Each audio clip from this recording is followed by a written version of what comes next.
I've never seen a commander this insane before. During a military training exercise, the officer suddenly pulled out a grenade and threw it straight into the crowd. Everyone panicked and ran for cover, but one skinny young man rushed forward and threw himself onto the grenade, using his own body to shield everyone else. Luckily, it turned out to be a dud, and no one was hurt. But that act of bravery caught the attention of Dr. Erskine, who was standing nearby. That young man was Steve Rogers. Steve had tried countless times to enlist and become a soldier, but he was rejected again and again because of his small and weak frame. Feeling defeated, he went to a movie theater to clear his mind, only to encounter a man who kept loudly disturbing everyone around him. While everyone else chose to ignore it, Steve stood up and confronted him. The next moment, he was dragged into an alley and brutally beaten. Despite the overwhelming difference in strength, Steve refused to back down.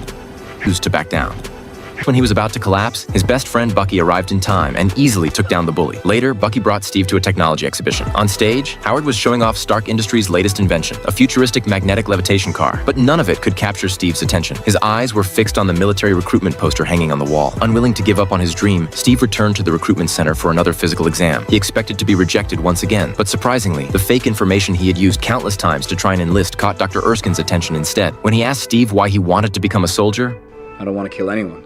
I don't like bullies. I don't care where they're from. it was this belief that convinced Dr. Erskine to make an exception and accept him into the program. But he was also the weakest-looking recruit at the entire base. After entering the training camp, Steve was constantly mocked by the other soldiers because of his short, thin appearance. But Steve never cared about their opinions. His body might not have been strong, but his mind was far beyond ordinary people. To test the soldiers' instincts and reactions, the commander suddenly threw a grenade into the crowd. Everyone immediately ran away, but Steve didn't hesitate for even a second. He jumped onto it and used his body to protect everyone around him. At that moment, Dr. Erskine knew he had made the right choice. Steve Rogers was exactly the person the Super Soldier program was looking for. Dr. Erskine explained that the Super Soldier Serum would not only enhance a person's physical abilities, but also amplify their true nature. A good person would become even more heroic, while an evil person would become far more dangerous. Even knowing the experiment carried enormous risks, Steve still chose to go through with it. He then followed Agent Carter to a secret facility and lay inside the experimental chamber. As Dr. Erskine began the countdown, 6 doses of Super Soldier Serum were injected directly into his body. Moments later, Howard activated the machine, and massive amounts of electricity from across the city were transferred into the experiment chamber. As the chamber doors slowly opened, a new warrior with a perfect physique was finally born.